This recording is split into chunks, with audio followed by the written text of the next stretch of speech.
So പക്കാ basics ഒക്കെ കഴിഞ്ഞു. ഇനി നമ്മൾ 9ാം ക്ലാസ്സിൽ പഠിച്ച ചെറിയ ചെറിയ പേരിടൽ ചടങ്ങിലേക്ക് കടക്കുകയാണ്. പേരിടലായിട്ടില്ല, പേരിടുന്നതിന് മുമ്പേ നമുക്ക് ടൈപ്സ് ഓഫ് ഹൈഡ്രോ കാർബൺസ് പരിചയപ്പെടേണ്ടതുണ്ട്. എന്താ പഠിക്കാൻ പോണത്?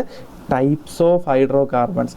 ഹൈഡ്രോ കാർബൺസിൻ്റെ പല ടൈപ്പുകൾ. നിങ്ങളെല്ലാവരും ഇതിനെ നോട്ട് മെയിൻറ്റെയിൻ ചെയ്യണേ. നോട്ട് മെയിൻറ്റെയിൻ ചെയ്ത് കഴിഞ്ഞാൽ അത്യാവശ്യം നമുക്ക് പിന്നെയും റിവൈസ് ചെയ്ത് നോക്കാൻ വേണ്ടിയുള്ള ഒരു സംഭവമായിരിക്കും. ഓക്കെ, സോ എഴുതി തന്നെ പോവാം, എഴുതി നമുക്ക് പഠിക്കണം. Okay, types of hydro carbon. Hydro carbon നമുക്ക് 3ആയിട്ട് തിരിക്കാൻ പറ്റും. ഹൈഡ്രോ കാർബൺസിനെ സ്ട്രെയിറ്റ് ചെയിൻ ഹൈഡ്രോ കാർബൺസിനെ നമുക്ക് 3ആയിട്ട് തിരിക്കാൻ പറ്റും. ആ തിരിക്കലാണ് 1 ആൽക്കെയിൻ, 2 ആൽക്കീൻ, 3 ആൽക്കൈൻ. സോ എന്താണ് വ്യത്യാസം? 3ലും ആൽക്കുണ്ട്. എന്താ വ്യത്യാസം? ഇവിടെ ANE, ഇവിടെ ENE, ഇവിടെ YNE. ANE, ENE, YNE. So എന്താണ് ANE, ENE, YNE?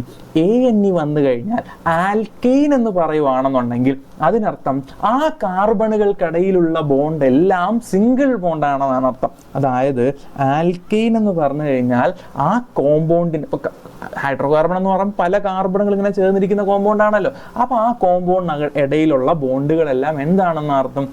സിംഗിൾ ബോണ്ടാണെന്നാണ് അർത്ഥം. എന്താണ് ആൽക്കീൻ?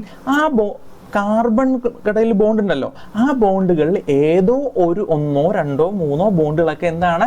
Double bond. ഏതെങ്കിലും ഒരു ബോണ്ട് പോലും ഡബിൾ ബോണ്ട് ആണെന്നുണ്ടെങ്കിൽ അതിനെ നമ്മൾ ആൽക്കീൻ എന്നാണ് വിളിക്കുക. അപ്പോൾ ഡബിൾ ബോണ്ട് വന്നു കഴിഞ്ഞാൽ നമ്മൾ അതിനെ എന്ത് വിളിക്കും? ആൽക്കീൻ എന്ന് വിളിക്കും. എന്ത് വിളിക്കും? ആൽക്കീൻ എന്ന് വിളിക്കും. ഇനി എന്താണ് ആൽക്കൈൻ? ആൽക്കൈൻ എന്ന് പറഞ്ഞു കഴിഞ്ഞാൽ ഉണ്ടാവുന്ന കോമ്പൗണ്ടിൽ ഏതോ ഒരു ബോണ്ട് ട്രിപ്പിൾ ബോണ്ടാണ്. സോ ബോണ്ട് ട്രിപ്പിൾ ബോണ്ട് ആണെങ്കിൽ നമ്മൾ ആൽക്കൈൻ എന്ന് വിളിക്കും. ഞാൻ ഒന്നുകൂടെ പറയാടാ.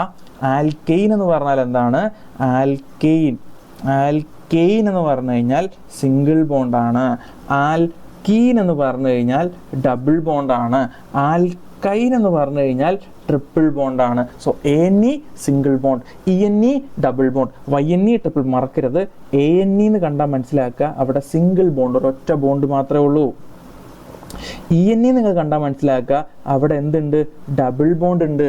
YNE നിങ്ങൾ എവിടെയെങ്കിലും കണ്ടു കഴിഞ്ഞാൽ മനസ്സിലാക്കുക അവിടെ എന്തുണ്ട്? ട്രിപ്പിൾ ബോണ്ട് ഉണ്ട്. ഓക്കെ, സോ ഇതൊന്ന് നോട്ട് ചെയ്ത് വെച്ചേക്കുക.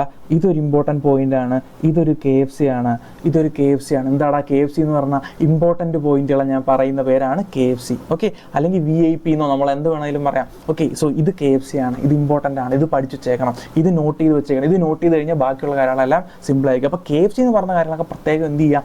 നോട്ട് ചെയ്ത് പോകാം. Okay, so next